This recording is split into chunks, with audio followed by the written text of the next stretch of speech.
அகிலமெங்கும் உள்ள தமிழ் நேயர்கள் அனைவருக்கும் பரம்பரை ஜோதிடர் உங்கள் மனோ பாலாஜியின் அன்பான வணக்கம். கும்பராசி நேயர்களுக்கு சனிப்பெயர்ச்சி. கும்பராசியில் பிறந்தவங்களுக்கு எப்போவுமே ஒரு தன் அறிவு, தன் திறமை அது மட்டும் கிடையாது. எந்த விஷயத்தையும் எப்போ ஏற்பட்ட ஒரு கடினமான கஷ்டமான காலகட்டத்தையும் கடந்து செல்லக்கூடிய ஒரு வல்லமை கும்பராசி நேயர்களுக்கு அதிகமான அந்த திறமை இருக்கும். ஏன்னா உங்களுடைய ராசிநாதனே சனி பகவான்.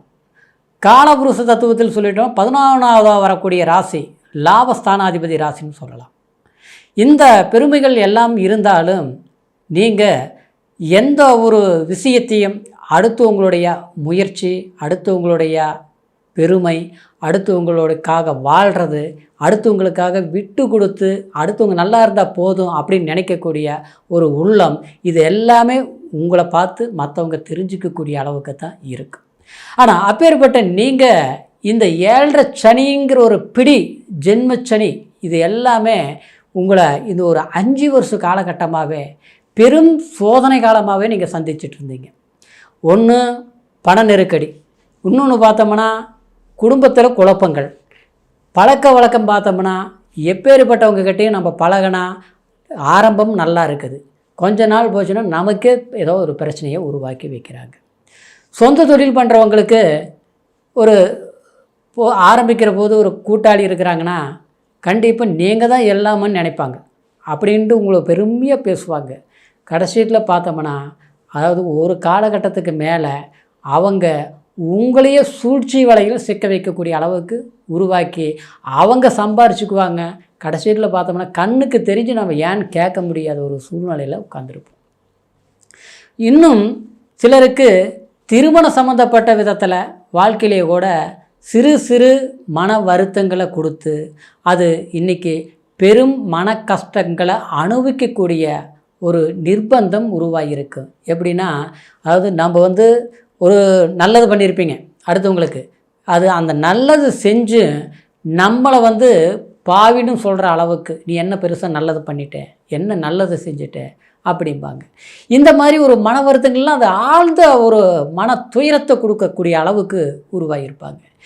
அப்படியே பறக்க பாடுபட்டு சிறுக கஷ்டப்பட்டு அப்படியே சம்பாரித்த சொத்து ஆஸ்தி அந்தஸ்து எல்லாமே நம்ம உருவாக்கணுன்ட்டு ஒரு பாதையை நீங்களாக வழி போட்டு நீங்களாக கஷ்டப்பட்டு நீங்களாக ஒன்று உருவாக்கிட்டு இருப்பீங்க. ஆனால் அந்த உருவாக்கி வச்ச வழியில் என்ன ஆகும்னா திடீர்னு இடையில யாராவது ஒருத்தர் நுழைஞ்சு உங்களுடைய பாதையை குறுக்கிட்டு உங்களோட வருமானத்தை தடுத்து நிறுத்தி கடைசியில் நம்மளுடைய பணத்தையும் வாங்கிட்டு கடைசியில் நாம் ஒரு பாதகமான சூழ்நிலையில் சந்திக்கக்கூடிய ஒரு நிலையை உருவாக்கி வச்சுருப்பாங்க. இது எல்லாமே எப்படின்னா நம்பிக்கையினால் வந்தது தான். யார் உறவுன்னு நினச்சோமோ அந்த இடத்துல பகை, யார் அன்புன்னு வச்சோம்னா அந்த இடத்துல எதிர்ப்பு. ஆக மொத்தத்தில் நமக்கு உறவுக்காரங்களை விட அதாவது அந்த உறவுன்னு நினச்சி நம்ம யார் நம்பணுமோ அந்த உறவாளிகள் தான் நமக்கு எதிரியாலேயே உருவாகிருக்கு. இன்னும் சொல்ல போனோம்னா இந்த ஜென்மச்சனி என்ன பண்ணியிருக்குன்னா தன்னுடைய நிம்மதி, சந்தோஷம், அதாவது குடும்ப வாழ்க்கை இது எல்லாமே அப்பப்போ இடைஞ்சல். ஒன்று பார்த்தா ஆரோக்கியத்தில், இன்னொன்று பார்த்தோம்னா ஆரோக்கியம் சரிப்படுத்தி மருத்துவம் பண்ணால் இன்றைக்கி பண தேவைகள் அதிகமாக இருக்குது.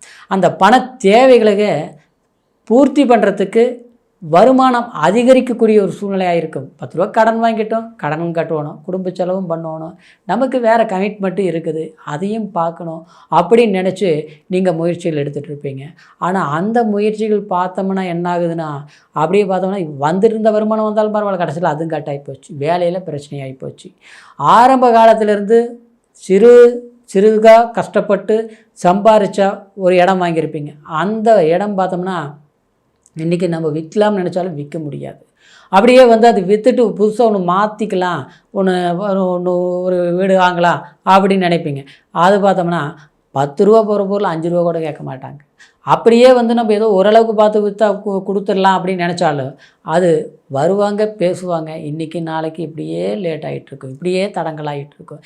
இந்த மாதிரி பல விஷயங்கள் முயற்சிகள் எடுத்தாலும் சில விஷயங்கள் கூட நமக்கு நல்லது நடக்கும்னு எதிர்பார்க்குறோம், நடக்க மாட்டேங்குது. ஒன்று கிடைக்கணும்னு எதிர்பார்க்குறோம், கிடைக்க மாட்டேங்குது.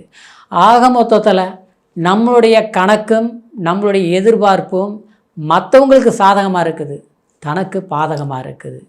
எல்லாரும் வேணும்னு நினச்சோம், எல்லாரும் நல்லவங்கன்னு நம்பணும். இதெல்லாம் என்ன மிச்சம்னா, நல்லவங்க நம்பினவங்கன்னு கெட்டவங்களாகிட்டாங்க. எல்லாம் வேணும்னு நினச்சி நாம் கொடுத்து கடைசியில் நம்ம பாவியாகிட்டோம். மனசில் இருந்தால் வேதனையும் துன்பங்களும் வெளியில் யாருக்கிட்டையும் சொல்கிற அளவுக்கு நமக்கு யாரும் இல்லை. காரணம் எல்லாம் எல்லாமே நம்மளுடைய பலவீனம் தெரிஞ்சு அதுவும் கேவலமாக நினைப்பாங்களே அப்படிங்கிற மாதிரி மனசுக்குள்ளே வருத்தப்பட்டுட்டு இருக்கக்கூடியது யாருன்னா கும்பராசிக்காரர் தான். இந்த கும்பராசிக்காரருக்கு கண்டிப்பாக இந்த சனி பெயர்ச்சி உங்களுக்கு ஜென்மத்தில் இருந்த சனி, ஏன்னா ஜென்மத்தில் இருந்த சனிங்க 3ஆம் பார்வையை 3ஆம் இடத்தை பார்த்தது. அப்போது 3ஆம் பார்வையை பார்க்கும்போது என்ன ஆகும், முயற்சி ஸ்தானம் அப்படி பலவீனமாயிடுச்சு. சகோதர வர்க்கத்தில் பகையாகி போச்சு. 7ஆம் இடத்துல கலசர ஸ்தானத்தில் பார்க்கும்போது கலசர பங்கம் அப்படின்னா கணவன் மனைவிக்குள்ளே பிரச்சனையாக போச்சு. திருமணம் ஆகாதவங்களுக்கு திருமணமே தடை, ஒன்றுத்துக்கு ஆகாதவங்களுக்கு கூட கல்யாணம் நடக்குது, நமக்கு கல்யாணம் நடக்க மாட்டேங்குது அப்படிங்கிற ஒரு பிரச்சனை. இதே மாதிரி திருமணம் ஆனவங்களுக்கு பார்த்தோம்னா குடும்ப வாழ்க்கையில் சின்ன சின்ன பிரச்சனைகளாக பெரிய சங்கடங்களாக வருது அப்படிங்கிற மாதிரி. இன்னொன்று, அந்த 7ஆம் இடம் கனெக்ட் பண்ணுறது என்னென்னா, நண்பர்கள் வட்டாரம் மட்டும் இல்லை, அதாவது அந்நியர்கள் மனிதர்களுடைய தொடர்பை நிர்ணயிக்கிறது அந்த 7ஆம் இடம் தான். அப்போது அந்த சனி பார்க்கும் இடம், அந்த ஸ்தானத்தை யாருக்கிட்ட உறவுங்கிறது கொஞ்ச நாள் அன்பாக இருக்கும், அடுத்தது பார்த்தோம்னா பகையாயிருது. இந்த மாதிரி தான் ஆகிட்டு இருக்குது. இன்னொன்று பார்த்தோம்னா 10ஆம் பாவகத்தை 10ஆம் பார்வையை சனி பார்க்குறது அவ்வளோ சிறப்பு கிடையாது, சரிங்களா? அந்த பார்த்ததுனால என்ன ஆயிடுச்சுன்னா, வேலையில் பெரும் மாற்றம், பெரும் நஷ்டம், பெரும் குழப்பம், வேலைக்கு தகுந்த மாதிரி உங்களுக்கு வாய்ப்புகள் கிடைக்கிற மாதிரி இருக்கும். அந்த வேலை வாய்ப்பு கிடைச்சிருக்கு. ஒரு வாய்ப்பு வந்ததுன்னு நினைப்பீங்க, கொஞ்ச நாள் பார்த்தா நல்லா இருந்தது, அடுத்தது பார்த்தோம்னா அந்த வேலை போயிடுச்சு, மறுபடியும் அடுத்த வேலையை தேடுற மாதிரி. இப்படி பலவிதமான இன்னல்களையும் மன வருத்தங்களையும் சந்திச்சிட்ருக்கிற உங்களுக்கு இந்த மார்ச் மாதம் 29ஆம் தேதி கட்டாயம் சொல்கிறோம் பாருங்கள், திருநள்ளாறு அந்த பயிற்சி ஆனதும் போயிட்டு வாங்க. 2ஆம் இடத்துக்கு தனஸ்தானத்துக்கு சனி பயிற்சி ஆகிறாரு. அப்போ 2ஆம் ஸ்தானத்துக்கு தனஸ்தானத்துக்கு பயிற்சி ஆகும்போது தனக்காரகனுங்கிறது அந்த பண நெருக்கடிகள் உங்களுக்கு கஷ்டத்தை கொடுத்தாலும், இந்த கோயில் இறைவன் வழிபாடு சம்மந்தப்பட்ட சனி பகவான் வழிபாடு சம்மந்தப்பட்ட அது நீங்கள் சிறப்பாக செஞ்சுட்டு வரும்போது அந்த நெருக்கடிகள் இருந்து நீங்கள் தப்பிக்க வாய்ப்புகள் ஏற்படும். அதே மாதிரி உங்களுடைய உறவு முறைகளில் கொஞ்சம் நெருக்கத்தை நெருங்கி கஷ்டங்கிற போது சும்மா ஒரு உதவி பண்ணலாம். பணம் ஏதாவது நீங்கள் வச்சுக்கோங்கன்னு கொடுக்கலாம். அது மருத்துவ செலவாக இருந்தாலும் சரி, அவங்களுக்கு ஏதாவது ஒரு தேவைக்கு பண்ணுறதா இருந்தாலும் சரி, கடன் கொடுத்தீங்கன்னா கை சேராது. அந்த மாதிரி இது பண்ணக்கூடாது. அப்புறம் புதிய தொழில் தொடங்கிறது இருக்கும்போது இருக்கிறத அப்படியே மெயின்டைன் பண்ணிட்டு போய்க்கணுங்க. மறுபடியும் புதுசாக நம்ம அதை செய்யலாம், இதை செய்யலாம், இன்னும் கொஞ்சம் முதலீடு பண்ணலாம், கடன் வாங்கி இன்னொன்று பண்ணலாம் அப்படிங்கிற விஷயங்களுக்கு எல்லாமே கண்டிப்பாக செய்ய வேண்டாங்க.